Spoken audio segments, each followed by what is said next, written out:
So we've talked about what this infographic is about, the visual hierarchy, the different models I use, and how I got color and encoding and text and layout, alignment, and unity and variety from all these models to make this infographic. And now the only thing we have to talk about is the visual potential and how everything kind of tied together to make each display. So first off, I'm going to start off with the top left and talk about appearance as a form of visual potential, and we'll go into all the different ways appearance is used. So if we zoom in, appearance is probably the most straightforward one. And it's pretty simple. Like I've been mentioning, Pikachu is a very iconic character. So this use of having Pikachu on there, I think, would be the perfect way to illustrate what my infographic is about. Everyone recognizes Pikachu. Everyone associates it with Pokemon, or even if they don't know what Pokemon is, they kind of get a gist of what the thing is, and or what Pikachu is about. And having that right next to the title, you see Pikachu, you're like, okay, this is what this is about. If it interests somebody, they can read the title and like know more about it, know more about the infographic. So yeah, that's really straightforward. And again, I made this the most noticeable, most detailed, and biggest appearance display icon in my infographic for that reason. Okay, now there are two more places where appearance as icons, anyway, were used in my infographic, and one was right here. So what was really special about this? This is more for the people who really know what Pokemon is about. Um, because what this is that, well, this is Pikachu, obviously. He might look a little different because he's in a different position, but you can kind of guess that's Pikachu. And all these other Pokemon here are actually the generation-specific versions of Pikachu. So, like with each generation, like I mentioned, Pokemon comes out in batches of generations, and what happens is within each generation, they kind of stick to a certain formula where they have, like, say, like a common bird Pokemon and a common fish Pokemon, and in Pikachu's example, they have a common mouse Pokemon or rodent Pokemon, and so each generation comes out with its own like different version of Pikachu, and that's what all of these guys are. So maybe to the casual observer, you wouldn't really notice this. This would just seem like Pokemon, just any Pokemon used into this. But if you're like a more experienced person, a more experienced observer, you'd notice that all of these different icons are actually the generational versions of Pikachu. And that really ties into what I'm trying to tell here, that these icons themselves are representatives of each generation. Um, all right, so that's about that. Um, the sizes again correlate with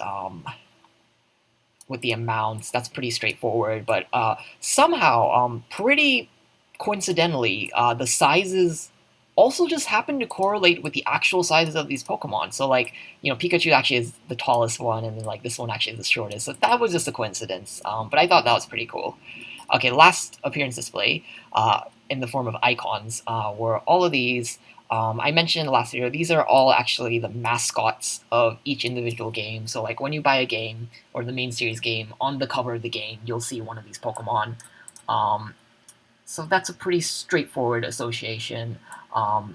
It might be another thing like this, like it's more for people who know about Pokemon, that they know what um, just by looking at the images, they know that this is about a specific game.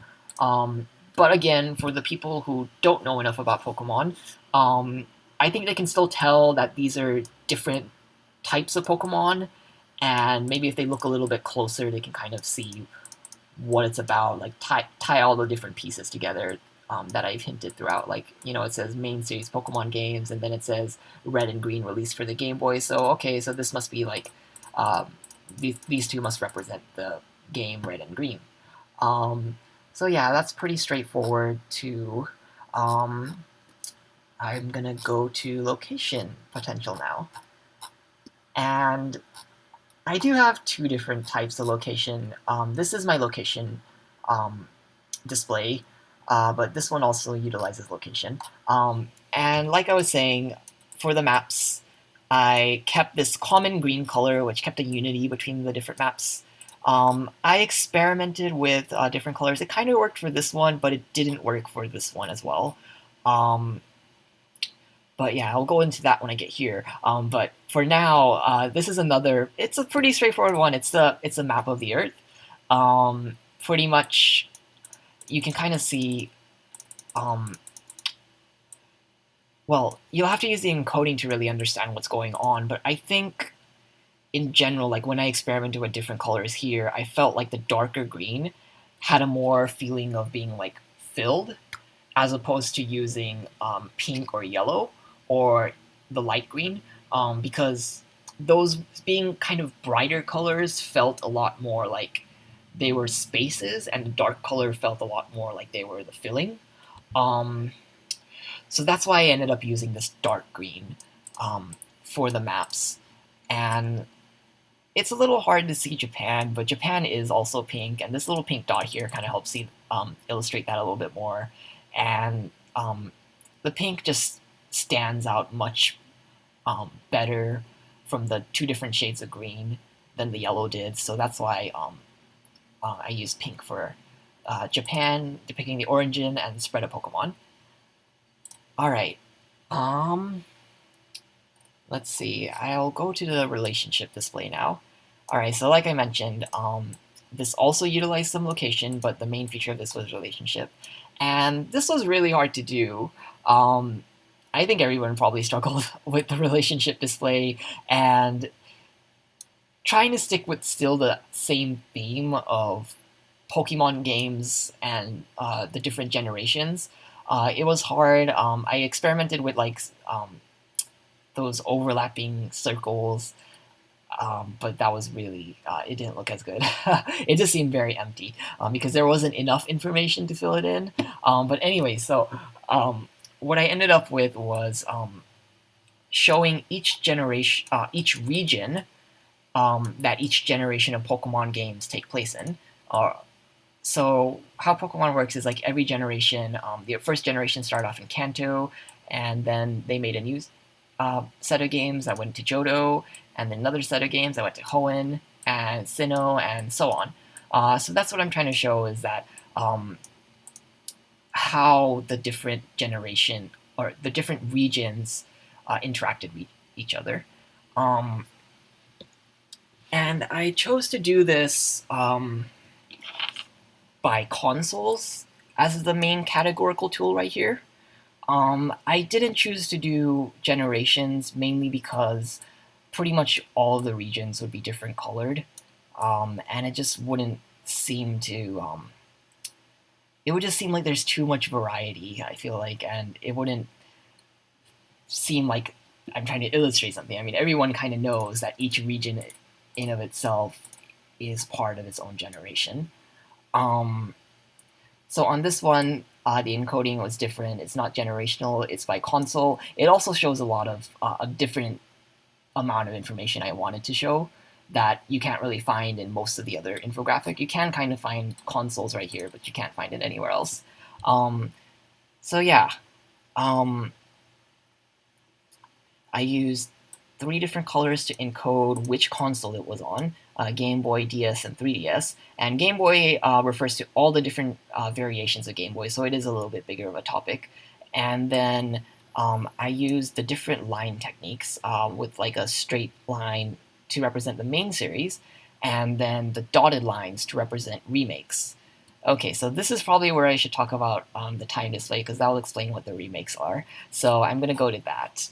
And this is why also I mentioned that the time display is so crucial for the rest of this infographic, is because it really shows you, it just really helps you understand what everything is all about. So, you know, straight off the bat, it's a pretty straightforward time display. You see the beginning, the very first Pokemon games, and the very most recent, and it's gone further broken down by generation, with these different color encodings. Like I mentioned before, the same encodings you see here. and the icons, we've already talked about them, but yeah, they all represent different games. And if you look a little bit closer, this is where you get the information that, like, let's say if you're not don't know too much about Pokemon, you can get the information right here that helps better understand this graph and like all the other graphs. Is that you see, well, it says red and green, blue, yellow, gold and silver. So for the first two generations, it just kind of tells the original games. That's because there weren't any remakes made. But if you go to Generation 3 and onward, so Generation 3 starts with its own set of games, Ruby and Sapphire, but then it launches a new trend called Fire Red and Leaf Green, which are remakes of the original Red and Green. And so that's what this was all about. The dotted lines are actually showing how, like, in the Game Boy era, they went back to Kanto for the red and green remakes, and then in the DS era, they actually went back to Johto for the remakes of Generation 2 games. So that's what the dotted lines represent, and that's why the timeline is just so important for this infographic. I actually kind of wish I could have made this earlier in my infographic. If I could start over, I'd probably do this as the very first thing, and then maybe make an infographic that really revolves around this timeline. But unfortunately, with the way things happened, this was done at the very end of the class, and so it was kind of tacked on. But I still feel like the timeline is still really prominent and really holds a good place within this entire infographic. Okay, so we've talked about appearance, location, relationship, and time. So the last thing is the two number displays. Okay, two different number displays, two different data sets, and two different encoding styles. Yeah. It has to be two different encoding styles because of two different different data sets. So this one, like I mentioned previously when I was talking about appearance, it's just the different generations. It uses the same encoding as the timeline, and yeah, it just kind of goes, the height of each Pokemon is the amount of games sold for that generation. It just kind of shows the trend. It kind of shows that, so this was the height of Pokemania, and then it goes down, and then it goes a little bit up, and then it stabilizes. And that's a really interesting thing. And most people might think that, well, it looks like Pokemon's weakening. And originally when I wanted to make this, I wanted to show all the data so you get the full picture, but that just turned into something very unappealing. So luckily this ties back into timeline.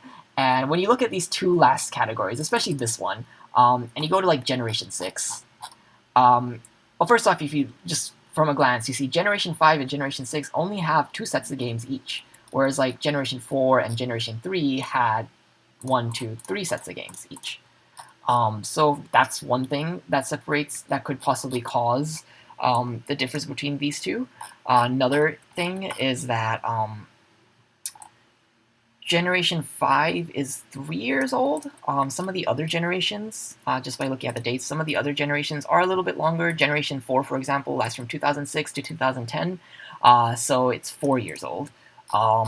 So Generation 5 is already a little bit shorter, and Generation 6 is super recent. It started in late 2013, and these games right here came out in late 2014, so about 2 years. And this data, I think, is accurate up to 2014, which if you look really closely right here, it says so. So Generation 6 only represents 2 years worth of games, one of the games being just really recently released, only out for a few months.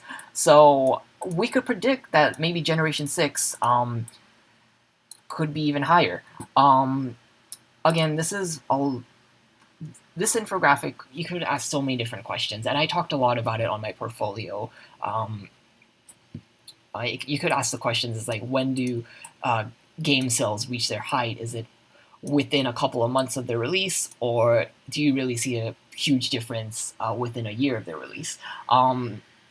That goes a little bit outside the scope of my infographic, so I just went with a very simple comparing different generations, and overall you can see Pokemania, and then there's a little bit of a median line right here, and Pokemon's still strong. Now here's where this infographic really plays into it, because you might think, oh well, Pokemon seems to have declined a lot, but not if you look at this. Now this is the lifetime sales of top Nintendo 3DS games in 2015. Nintendo 3DS is the main console for all the Pokemon games. It's the handheld console, and this is 2015. It's actually it's Nintendo's fiscal year, which is like part of it's in 2014, part of it's in 2015. So it's not. I know it's still 2015, so you might think that this data set's incomplete, but it actually does represent a year's worth of games.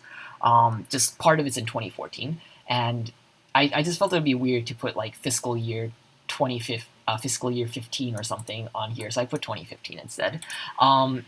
And what this shows is shows all the top games, and straight off the bat, you can see two Pokemon games, and you can see that they're the well, one of them is the largest sellers, and one of them's kind of the third largest seller. And combined, Pokemon games are the most successful. Yeah, they're definitely beating all the other franchises. They're even beating Mario, the new Super Smash Brothers, like all these games which are really doing well. But Pokemon still has a large chunk of the pie. It has like more than a quarter of all Nintendo 3DS games. So using this information, tying in with that, it really shows Pokemon is still doing really well. Like whatever this median amount of or average amount of sales is actually really good, and that just kind of shows you that this right here is humongous. Like this was Pokemania. It was a crazy time for the world. And yeah, I think that's about it for this. Let's see. We talked about appearance, location, numbers, relationship, and time, and how all of these different things interact with each other to form this infographic. All right, thank you for watching.